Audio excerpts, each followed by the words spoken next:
All, this is Dr. Mubin Sayed from Drbeen.com. Welcome to one more show. So we will continue our discussion about the vaccines and the variants. Today, I wanted to talk about something that there were a couple of comments yesterday which were really important. And I remember for my talk yesterday, I wanted to make sure that I talk about it, but I forgot. And then there was I believe, Mufti or someone who had brought it up about neutralizing antibodies and saying that, hey, what happens to neutralizing? What is the role of neutralizing antibodies and how are they different from binding antibodies? So I thought this was actually a very, very important point. And the reason I wanted to discuss this is that some of the theories that you're seeing by some of the doctors out there or experts are actually based on this one very important point, and that is, hey, how about neutralizing antibodies becoming binding, meaning failing? And if they are neutralizing, they're better. So I wanted to make sure that we as cool beans are able to understand that part of the mechanism as well, because as I go more deep into the other such theories, we should be equipped with understanding of the mechanisms. So that is a basic discussion. We'll do that today. Before that, thank you very much to everyone who had pitched in the GoFundMe. I have gotten my iPad, and then hopefully at some point I'll get a new computer as well. iPad is more important for me at this time because as I am away from this place, I can continue to draw, and my drawing is the most important part of my presentation. So this allows me to continue to draw at wherever I am. So thanks to everyone, and now let's start.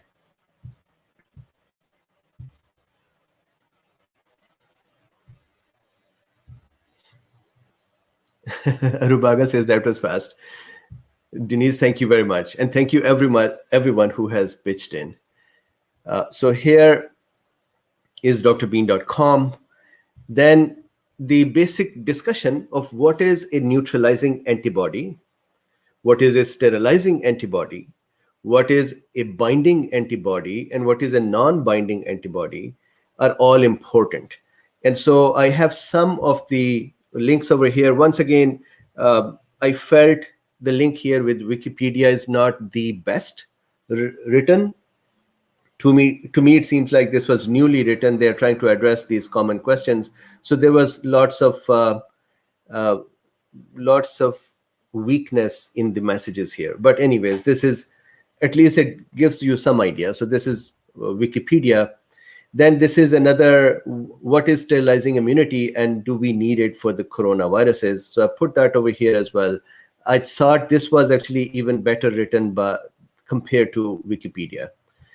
Then here in Nature, what the immune response to the coronavirus says about the prospects for a vaccine. And in here, they've talked about neutralizing antibodies as well. So for example, here, long-term immunity can vary by type and also by degree of response. Vaccine developers often hope to elicit what's known as sterilizing immunity and so on. Then here is one more. This is an interesting one where here I would like you to kind of keep one thought in your mind, and that is the following.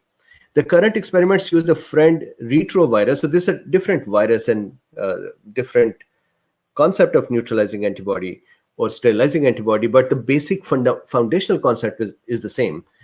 So if you read it, retrovirus model to demonstrate that the vaccine primed B cells. So I would like us to keep B cells in our mind, are essential for sterilizing immunity, and the results indicate that the requisite function of these cells is the production of virus neutralizing antibodies rather than priming or reactivation of the T cells. So here they have a study for B cells' importance for sterilizing and neutralizing. And this is not all. Just keep this in mind. We'll discuss a little more. Then non-sterilizing antibodies, which may be binding or neutralizing. And what does that mean? So this is in Frontier of Immunology. Then here is a intranasal COVID vaccine, which we should talk about it separately, but they also are talking about vaccine candidate shows sterilizing immunity in preclinical tests. So some links about the usage of the word sterilizing versus neutralizing versus binding antibodies. Now, before we start our discussion, here is how to look at the concept. Usually what we say is, in literature, in textbooks, that the neutralizing antibodies are those antibodies that can stop the biological function of a pathogen. So for example, if a pathogen causes disease, or if it enters a cell, or if it sticks somewhere, that hindrance with that will be neutralizing antibodies. And it is not necessary that that hindrance is 100%. And that is why it is neutralizing. So there is a degree of neutralization. And then there is sterilizing. Sterilizing means that the virus cannot actually grow in the body anymore. And sterilizing antibody will mean those antibodies that neutralize the virus so much that virus cannot further replicate. So I can say 100% neutralization is called sterilization, or 100% neutralizing antibodies will be called sterilizing antibodies. In addition to this, sterilization as a mechanism, not the antibody, sterilization as a mechanism will involve more than the antibodies. In some people, when we sterilize the virus, when we remove the virus from our body, it is a combined effort of innate arm, B cells, and cytotoxic T cell with the helper T cells, with the regulatory T cells. The whole system works together to eventually sterilize the virus or the pathogen and remove it from our body. That is what we do in 95% of the cases. In 5% of the cases, our body is not able to help it, and we have to take antibiotics or external help. So sterilization inside our body is a bigger concept that goes beyond antibodies. So if we just talk about antibody, then 100% neutralizing will be sterilizing. If we talk about body sterilizing response, then that would mean B cell response plus T cell response plus innate arm response and other responses as well altogether. So with this basic agreement on the definitions, let's start to understand that when we talk about antibodies that are neutralizing, what I would like you to keep an eye on is the neutralizing antibodies and the chance of ADE. This is very important because those folks who continue to say that there will be ADE because of the binding antibodies, they deliberately omit the discussion of neutralizing antibodies in the same ballpark as well. So I would like us to see that how are they similar and how are they dissimilar. So let's start. So antibodies against a pathogen. So there can be antibodies against our tissue as well. These are autoimmune antibodies that are attacking our heart or our lungs or our joints and cause many autoimmune diseases. I'm not talking about those antibodies. I'm talking about antibodies against pathogens.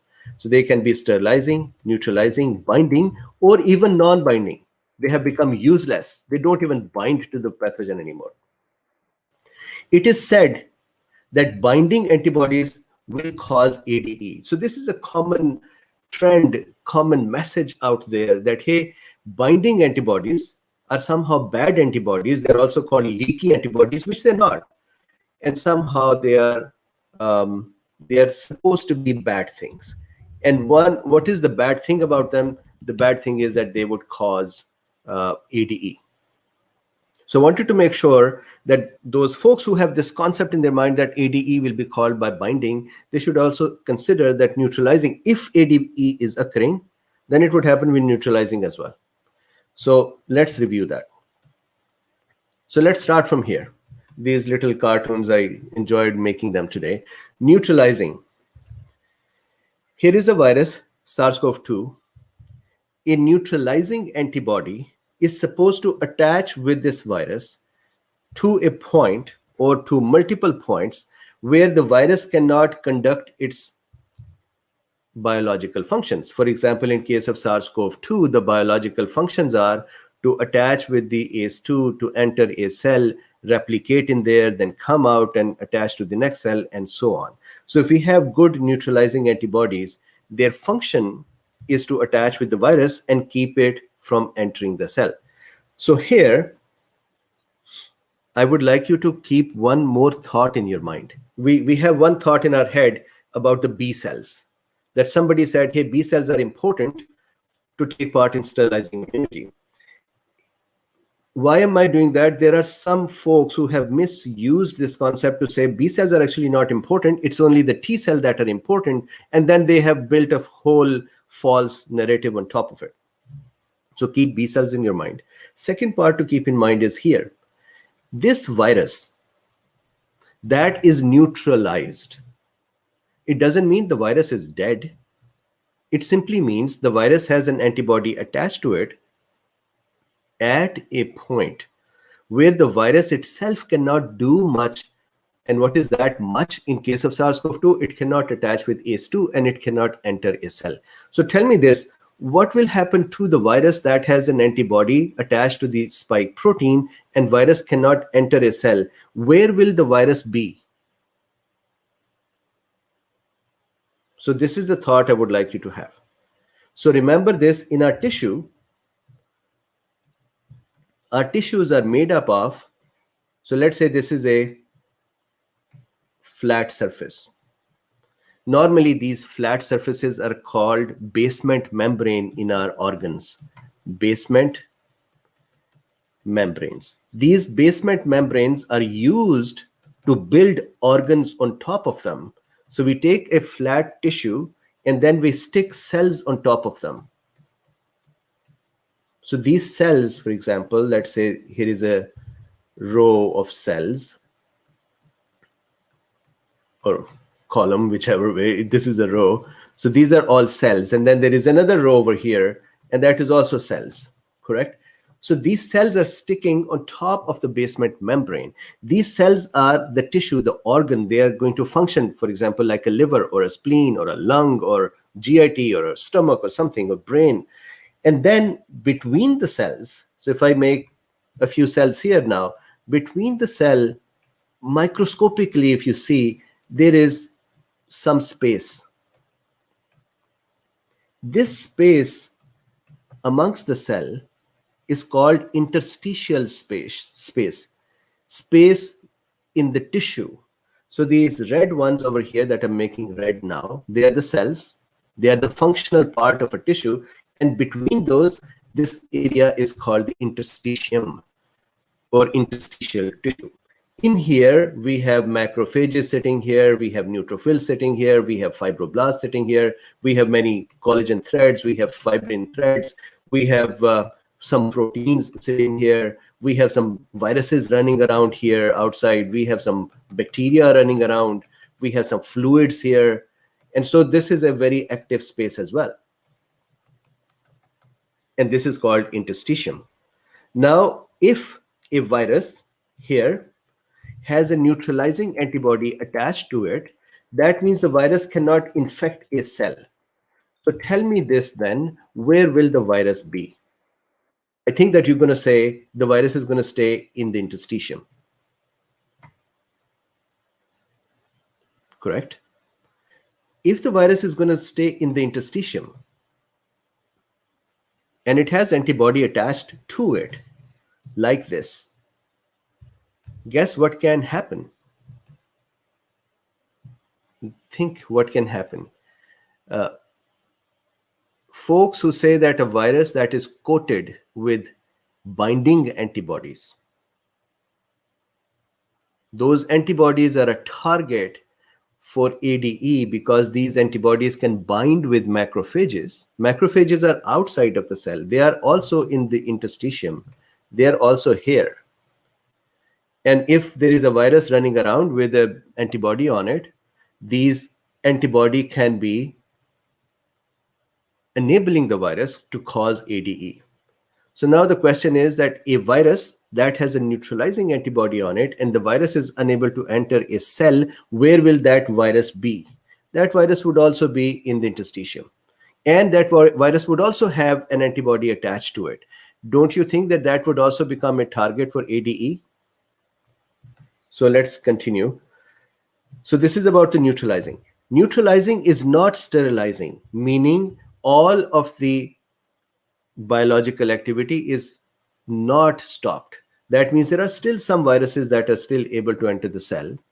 Then there are some that are not. So some infectivity of the cells is still occurring.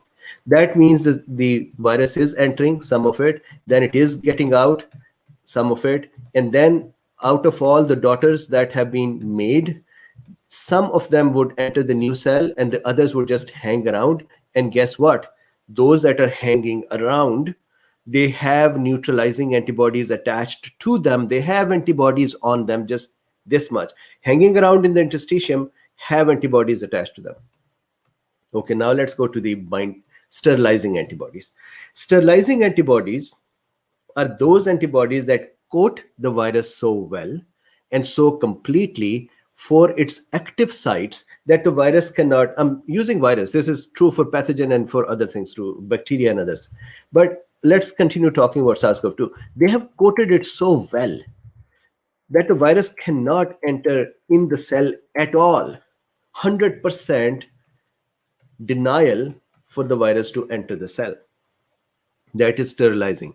None of the vaccine today causes sterilization. And I believe that the infection itself, so now this is a belief part. That means I may be wrong. I believe that even after getting the infection, we do not develop sterilizing antibody mechanisms. Instead, when the reinfection occurs, we have some neutralizing antibodies, we have some binding antibodies, we have some cytotoxic T cell behavior, and we have some innate arm behavior. Everybody's immune system would respond in a way and remember to respond in that way again. So it would not be 100% sterilizing. Maybe in some people it is. Again, this is me opining here, so I may be wrong. So sterilizing, let's agree on this one as well. Virus cannot enter the cell at all. So then let me ask you one more question. If a virus cannot enter the cell and it is coated with antibodies, isn't this virus also a target for macrophages and other cells to pick it up? And these antibodies a target to attach with the FC portions of the macrophage? And I'm going to explain that in a second. So let me say it this way. Isn't this also a target for ADE? So now let me go down here for a second. A macrophage that is sitting, so this could be a macrophage, this could be a dendritic cell, this could be a B cell.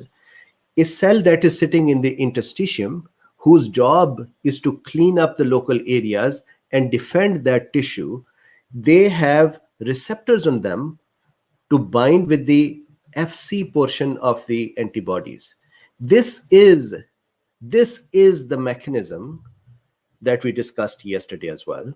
And this is what is used by the folks who are saying that always we will end up with ADE in vaccinated people.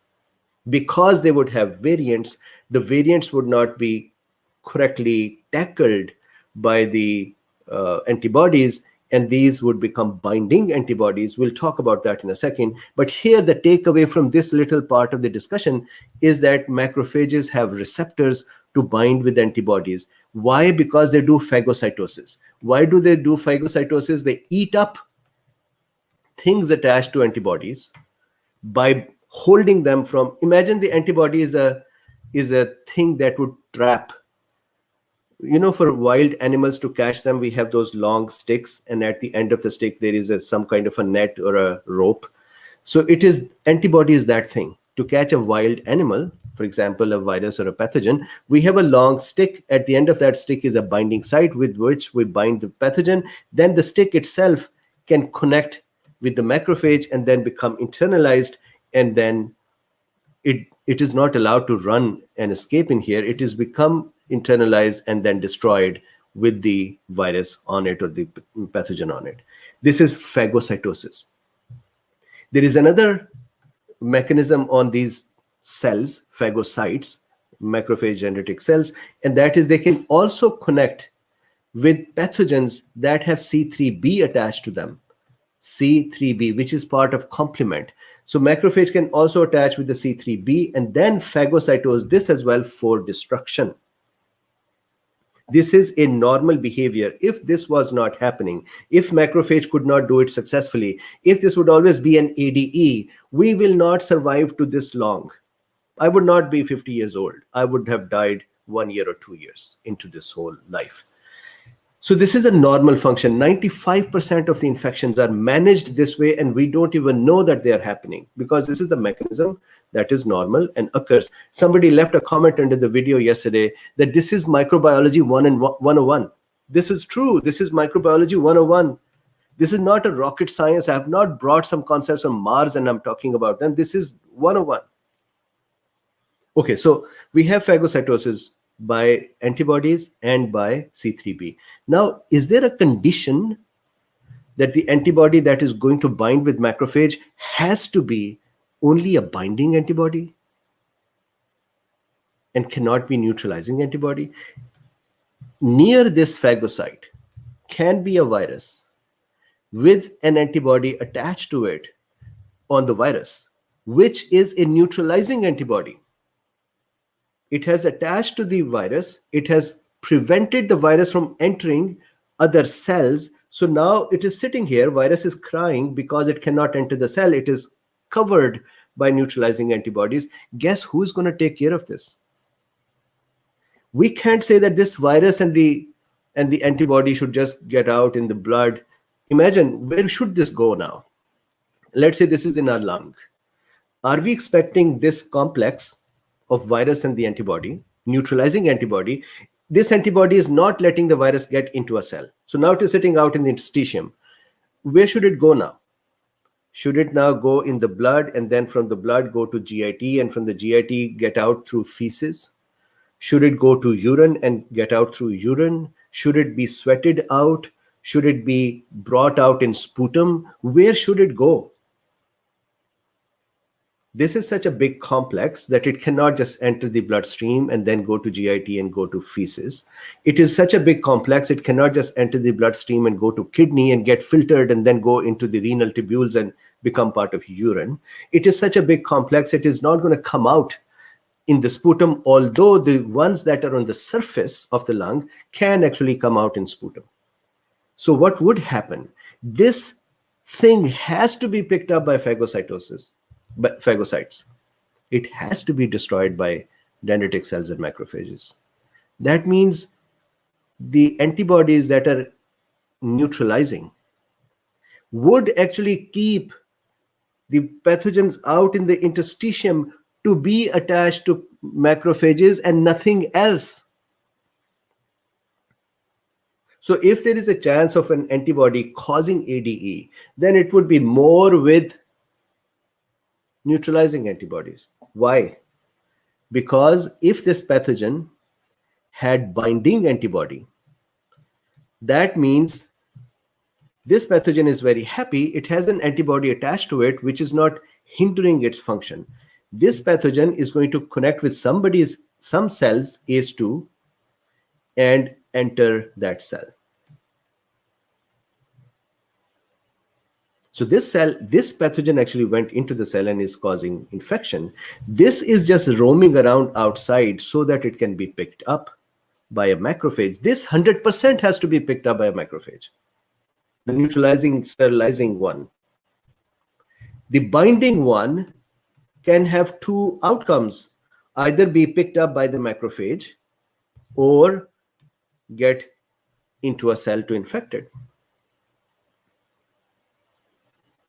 Okay, so let's go back here. Sterilizing, 100% prevention.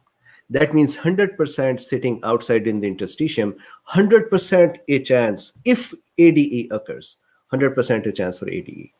Would that mean if it is after the wild type infection, this would happen.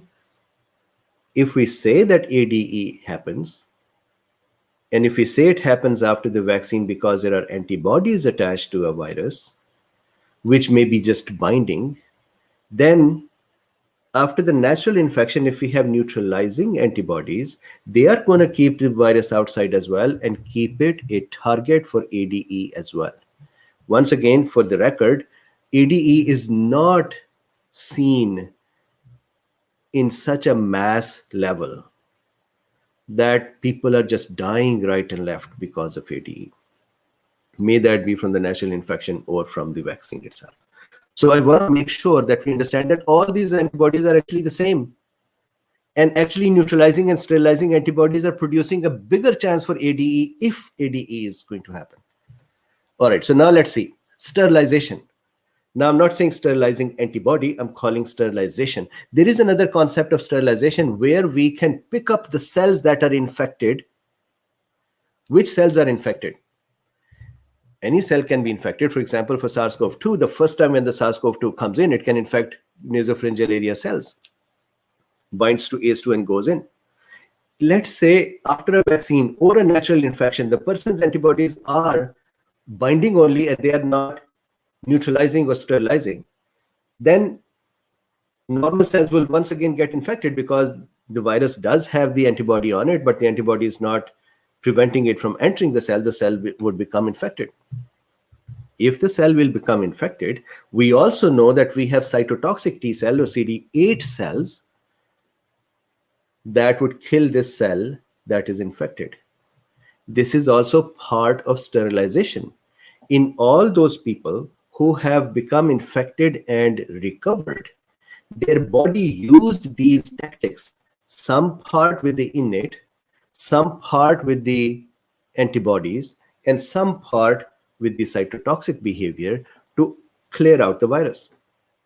In some people that they could not clear it out and they have become, there is either some debris or there is some immune system dysregulation and we have a long hauling state.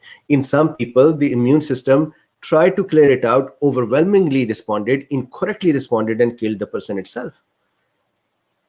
But these are still the mechanisms. Okay, so for sterilization, what I would request you to keep in mind is that sterilizing antibody and sterilization are two separate things. Sterilizing technique will mean innate plus cytotoxic plus B cell. Why do I keep repeating it? Because I'm going to talk about some conspiracies or some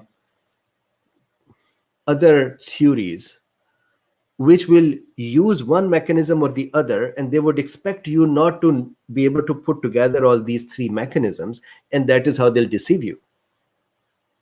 So here we should just know that here this is a standard 101 biology, microbiology mechanisms. Okay, let's continue. Now we come to binding antibodies. We just talked about it. Binding antibodies mean that we have a pathogen where we are creating now antibodies that are just binding to it. Somehow there is an impression out in the literature, new literature produced for people, which kind of implies that if the antibody is binding antibody, then it is something bad. Why it is bad? One reason for that is that it still allows the virus to continue to infect the cells. That is why it is bad, that infection can occur. The second thing which they deceive with is that they don't acknowledge that the binding antibodies can actually cause biological function, as I discussed yesterday, in which they can attach to the macrophages like neutralizing antibody. This is how the narrative should be if somebody is honest and sincere to talk about the concepts instead of trying to deceive. Narrative should be any antibody, when attached to a pathogen, can do the following. It can cause the pathogen to be phagocytosed by macrophage by attaching to the FC receptor. This part is called FC receptor, by attaching to FC receptor of the macrophage, and then the whole thing is brought in. That is one possible outcome. The second outcome is that the antibody, sorry, what is this? Antibody, yes. Antibody would cause complement activation, which would cause C3b production, which would also cause phagocytosis and elimination of the pathogen.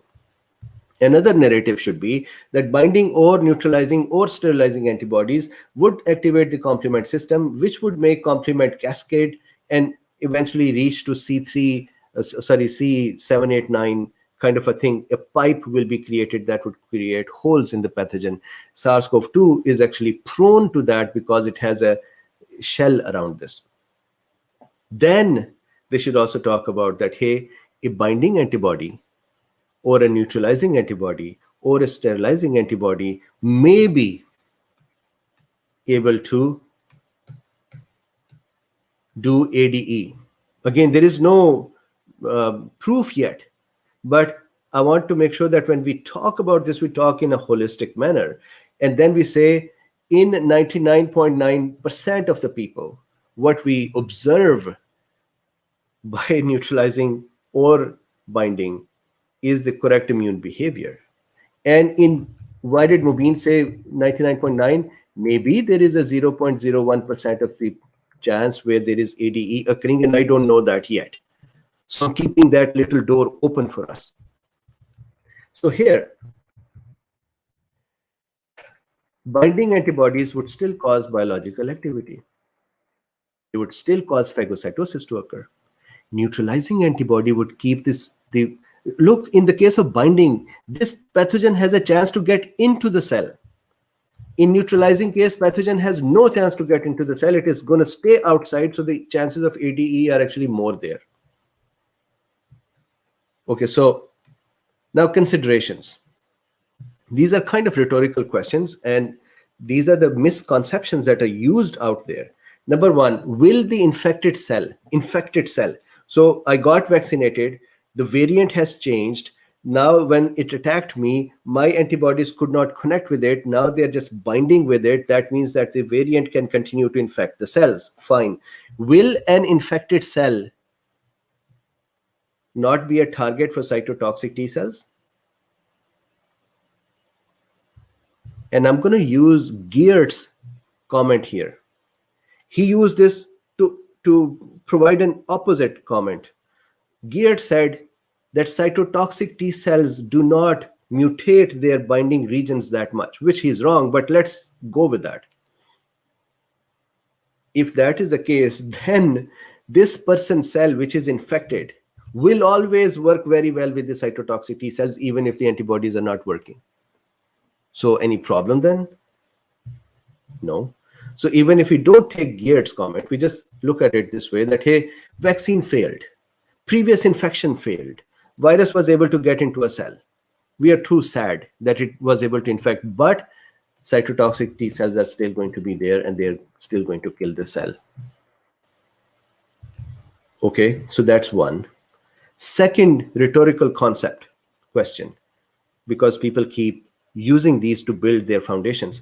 Will a pathogen coated with neutralizing antibodies not be a target for ADE? So for our cool beans discussion here, let's assume that ADE will occur. And what we are bad mouthing is we are saying, hey, binding antibodies cause ADE. No, actually neutralizing antibodies will cause ADE as well, because they are also just antibodies attached to the thing. And when they are neutralizing, that means they're attached and the pathogen is sitting outside. Neutralizing doesn't mean that these antibodies have some knives in them that they would chop up the pathogen right away. They're just attached. They're hindering the pathogen from entering a cell. So where is the pathogen? In the interstitium. What is going to happen to that? It is going to be coming in contact with macrophages. Aren't we saying that if antibody is present on a pathogen surface and it comes in contact with macrophage, that would cause ADE? Then shouldn't the neutralizing antibodies cause more ADE? Because it's going to keep everything outside to come in contact with macrophages? So that's a rhetorical question as well. So I'm going to go here and now talk about this. Let's see. Binding, neutralizing antibody. Sorry, one second. Neutralizing antibody. it will make the pathogen a target for phagocytosis, which is the right thing to do. These are not bad mechanisms. This is how our body has been taking care of infections from all along. Will it make it a target for ADE? Well, if binding is going to make it a target for ADE, then neutralizing is going to make it a target too. Is it going to do biological activity of activating the complement system, of connecting with the Fc receptor on phagocytes? Yes.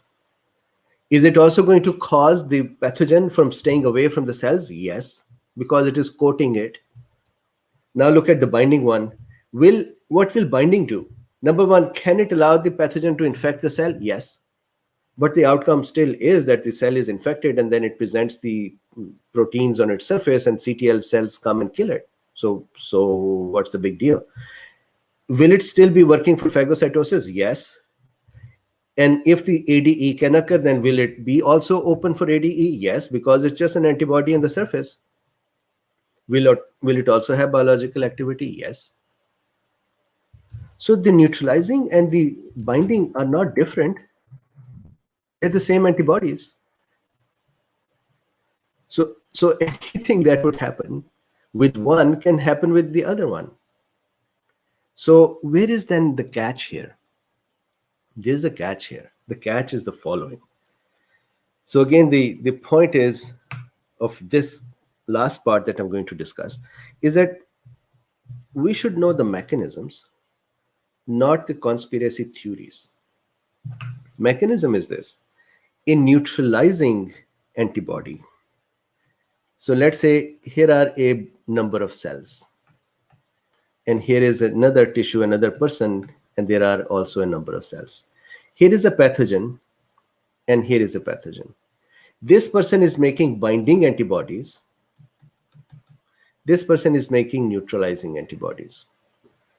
Neutralizing antibodies would prevent this thing to get into the cells and create, or not 100%, but let's say 70% reduction. So 30% would still get into the cell, and they would still infect and still come out, and they would continue the cycle. But that gives our immune system a chance to clear it out easily. The remaining 70% are coated with the neutralizing antibodies, which would be open for phagocytosis, which will be open for ADE and all those possibilities. In the case of a binding antibody, the infectivity will be more than the neutralizing antibody. That's by definition what we mean. When we say binding, we say it is not able to stop or stall the entrance in the cell or biological function of the pathogen that much. So will it be able to infect more? Yes. And will it infect more that would cause a little larger viral load? Yes. Meanwhile, is this also open for macrophage to phagocytose it? Yes. Would it still be open for ADE? If ADE happens, then yes. More chances here than here, because this is always going to stay outside. This has a chance to get into a cell.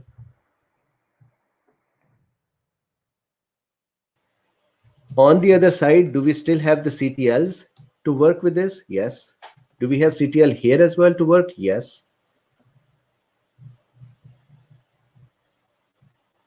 So this is the discussion. The takeaway is the following.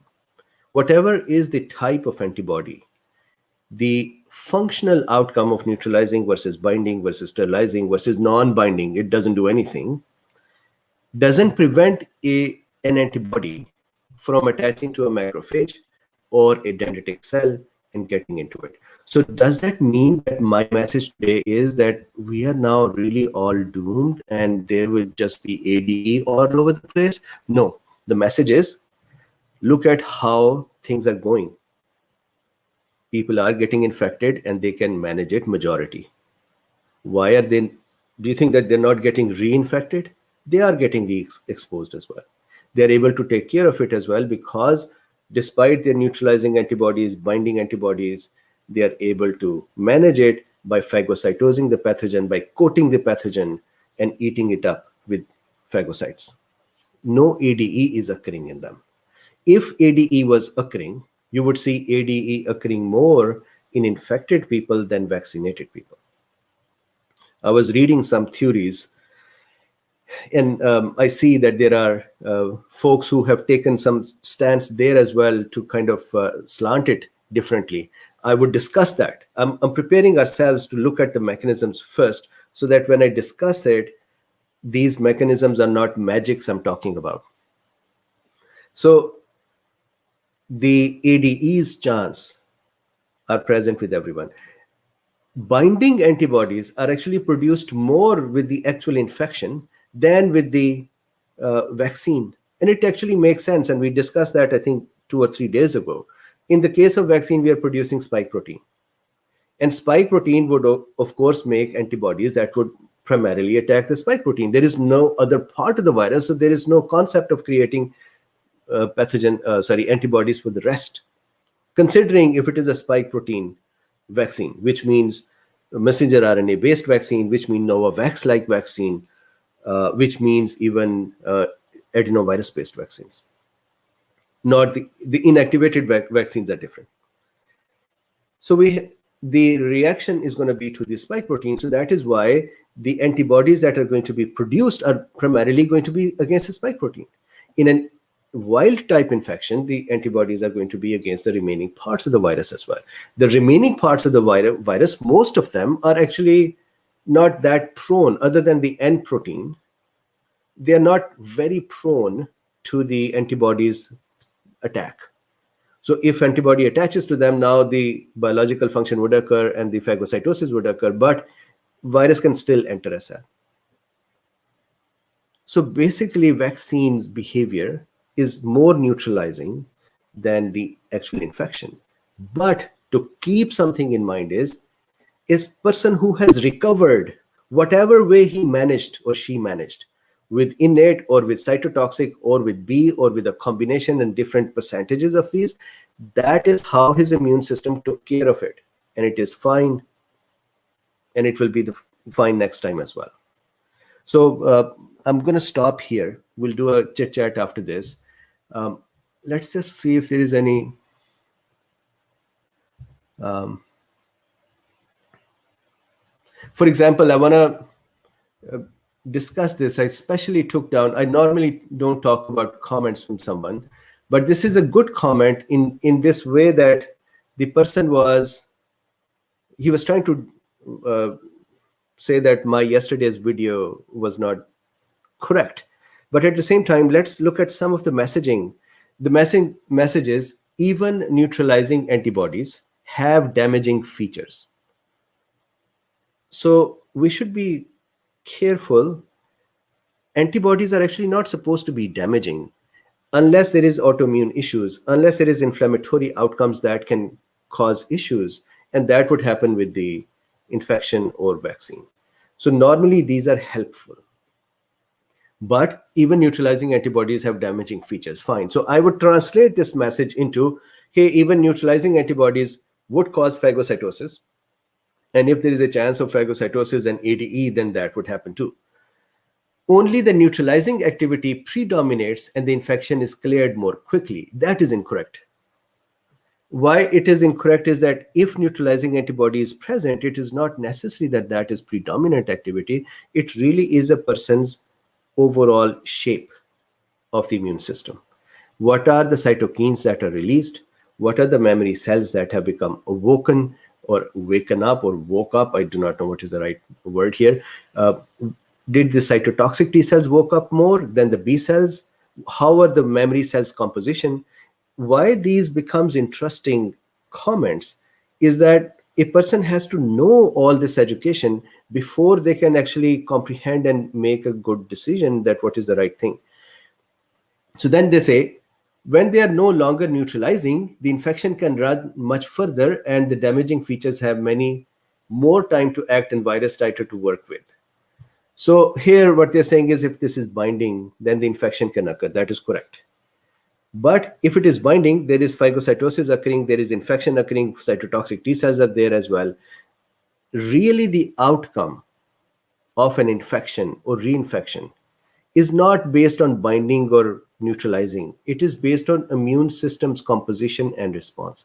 Most of the people would not even know. So this whole debate or fear mongering that is happening is actually without much evidence. For example, large-scale complement activation leading to neutrophil infiltration of the lung, which would wreak havoc. So now, why would a binding antibody cause large-scale complement activation versus neutralizing antibody? Neutralizing antibody is going to keep the pathogens outside, which would mean that the antibodies would continue to activate the complement system and the phagocytosis, and so they would also wreak havoc. And it is not necessary that the complement activation damages the lungs. In some healthy people who get natural infection, they die. And in many healthy people who get natural infection, they don't die. So this is not a fact that would happen every time. So if we said, hey, in some people this would happen, fine. And why would that happen is not because of the complement activation, because it is neutralizing or binding activity. It is just that that person's immune response is weird. Incorrect. Then they say another mechanism is the gain of mobility of the virus. So this is totally not a correct mechanism, but hear this out. Another mechanism is the gain of mobility of the virus if an antibody attaches to an Fc receptor of a lymphocyte. So let me draw it so we can actually follow along. So here we have a cell. We're going to make a cell here. It is a macrophage, and macrophage has an Fc receptor, which would bind with the antibody.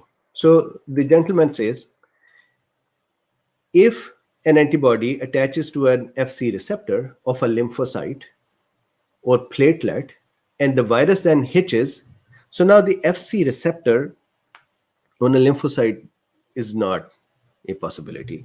Fc receptors are on innate arm cells, and they are on macrophages, they're on dendritic cells, B cells. B cell is a lymphocyte, so they can be on B cells as well, because B cells are antigen presenting cells, so they can catch it. But really, B cell have their own IgDs attached there, and they do not catch other immunoglobulins. So I would take B cell out of this.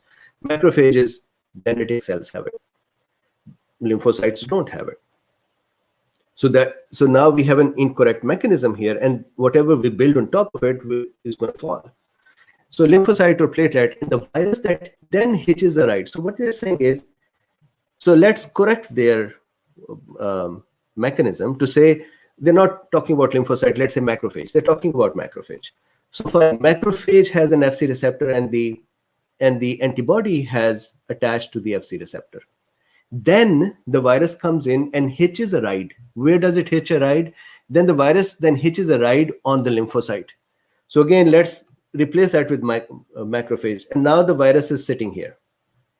That is not a problem, because the SARS-CoV-2 the macrophages don't have ACE2, so it does not infect them. So let's say what they meant to say was that the virus is attached to this antibody.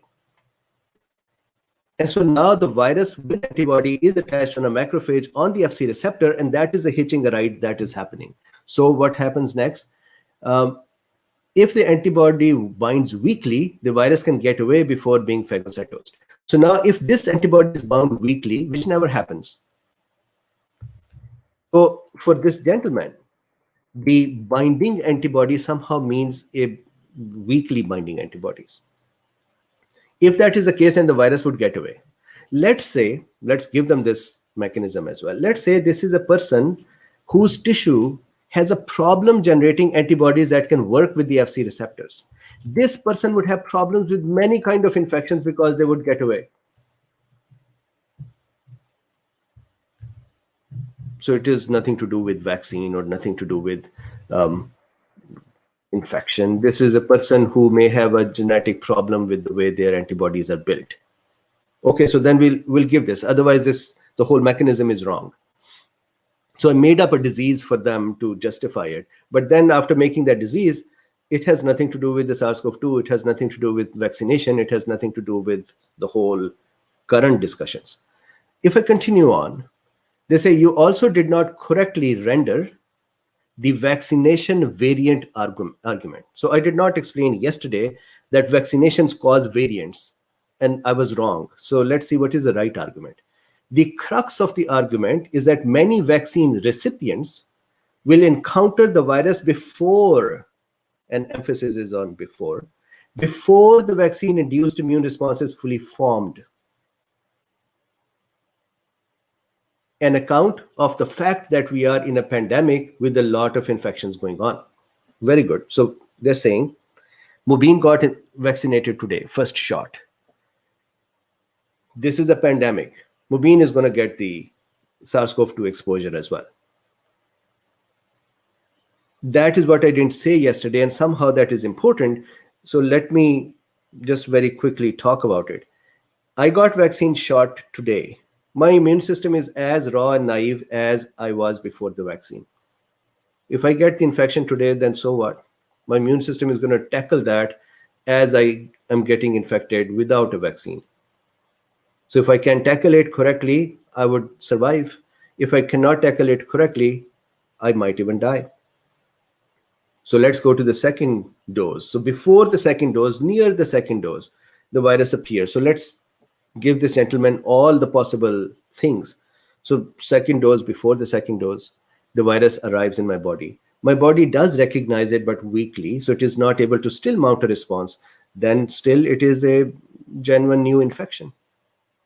If I'm able to mount some response, then hopefully I would reduce the viral load a little bit and not get too sick. But there is no guarantee. We are seeing with the vaccinations 50% or lower efficacy. But that's it. It's like I don't have a vaccine and I'm infected. So this whole thing is incorrect. Finally, even now we hear that the current vaccines are becoming less or even ineffective against some variants, in direct contradiction to the nice story you are telling us here, in which such cannot happen for all sort of imaginary reasons. So the good news here is that I have been drawing the imaginary reasons, so they become more visual as well. But with that, the vaccines' efficacies are changed, yes. Their efficacies, for example, Johnson & Johnson, above 65 years or 60 years of age, original efficacy was 39% or so. Then we also know that Pfizer, some studies said that against the South African variant, its efficacy is low. Some studies said its efficacy is high. So that data is still developing. The question still is, are the vaccines causing variants? And the answer is no. Are variants occurring in general everywhere, including people who may be infected and they are vaccinated? Yes. We have been seeing hundreds and thousands of variants that had occurred already as well. So this is one more set of mechanisms that I wanted to put in front of us. One request that I will make to the cool beans here.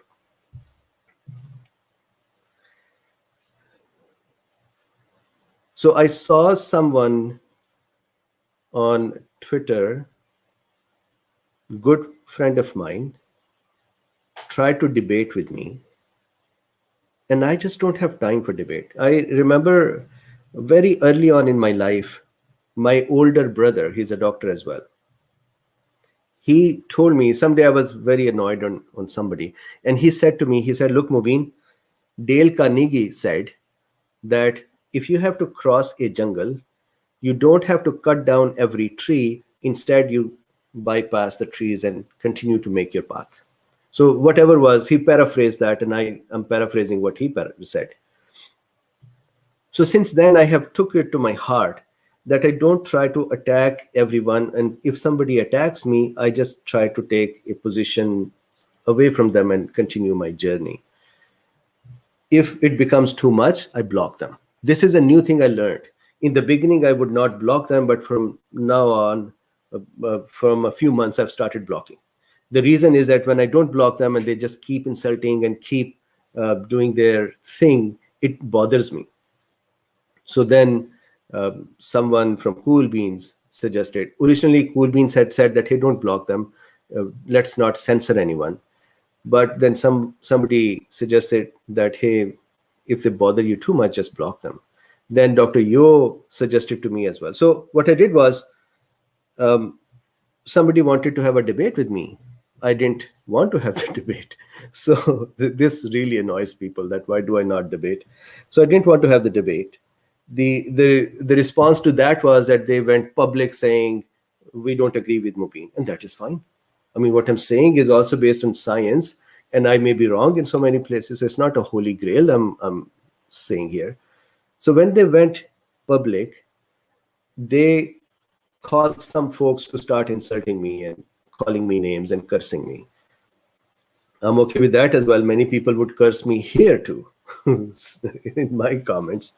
But I don't go about, for example, somebody had put a comment about the people who are vaxxers and insulted them.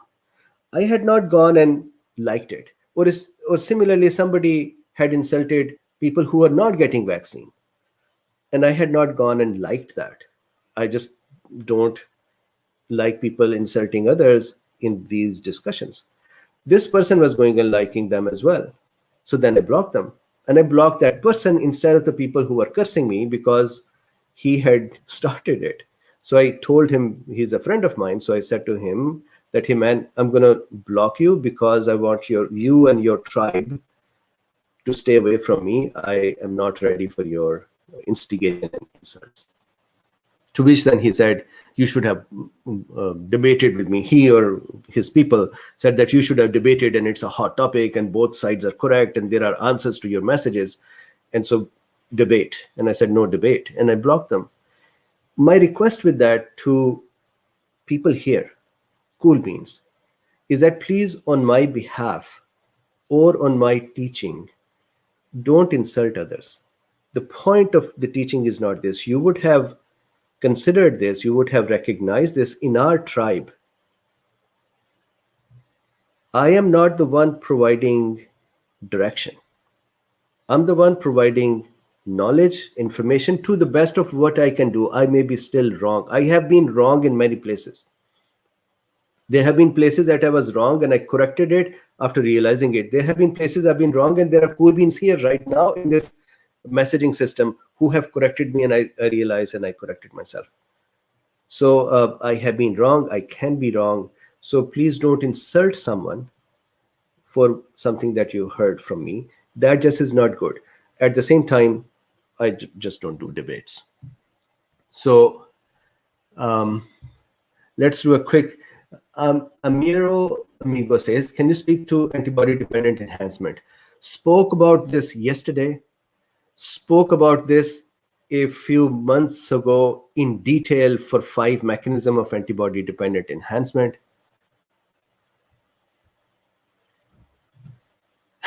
I love this roller girl. Roller girl says, Dr. Bean, sir, yes, be like a duck and let it flow past you. Thank you very much. So from today, I'm a duck, courtesy of roller girl.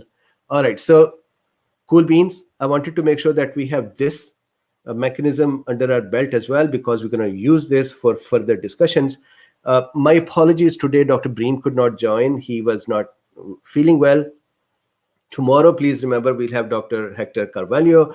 Day after tomorrow is another treat. Tomorrow is a great treat. Dr. Hector Carvalho from Argentina. And day after, we have another treat as well. We're going to have Juan Cami, who's a great data analyst, and he has done lots of data analysis for ivermectin's usage in India. And I really want to have him here and discuss it. He is so impactful that his post got blocked on LinkedIn. But I think that his message is useful to hear. So we will have him. And this is another thing that really rubs negatively to people, that when I talk about vaccines, why do I talk about ivermectin? Well, ivermectin works. So why should I not talk about ivermectin? And I think that the advantage of the folks here is, if somebody does not want to have a vaccine, they still have a solution that we have been talking about on the internet. The most number of ivermectin videos are mine. And I have talked about vaccines as well. So with this, I'm going to stop and we are going to go into the chit chat afterwards. Doug has a question. Neutralizing, sterilizing antibodies will not provide more viruses to possibly cause ADE. They reduce, prevent cell infection, will reduce, prevent virus. Exactly. Plus the thing is this, when an antibody is attached to a pathogen, it is going to neutralizing, I'm going to now use a curse word, F the neutralizing. When it is attached to the pathogen, it allows the pathogen to be phagocytosed and cleared away. It allows the complement system to be activated and cause phagocytosis and cleared away. It allows the complement system to be activated to create holes in the pathogen and be killed and destroyed, and then phagocytosed and cleared away. Then is the neutralizing as well, that he cannot infect more. So there is a huge benefit of these things.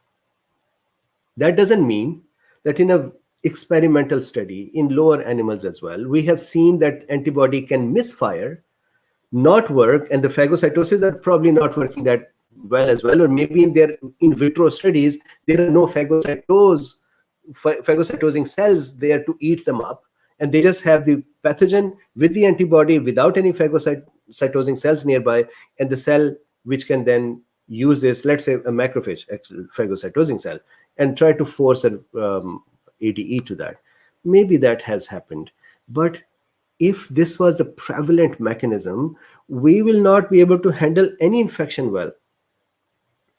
And we have an evidence in front of us that our bodies, majority of the people, have handled SARS-CoV-2 very well without any vaccines, without any ivermectins or anything. There is a smaller number, but still, because it is a pandemic, that is a very large number who are dying. So we should do everything we can to protect. Otherwise, if the death was out of the question with this one, I would have said, no vaccine, nothing is needed, because our bodies are able to handle it. Death is the change that. Okay, so I'm going to stop here. Sorry for going on for so long. And I'm going to talk. Amir Hashmi says, ivermectin doing great work. Yeah. Yes. So I'm going to see you in chit chat in a minute. So I'm sorry, I'm all fired up. So those things, like, subscribe, and share. And nowadays I get very little support. I think people have become upset, or they just they don't care much. But if you would like to support this work, there is a link for PayPal, there is a link for Buy Me a Coffee, and there is a link to become a patron. Thank you very much, and I would see you shortly.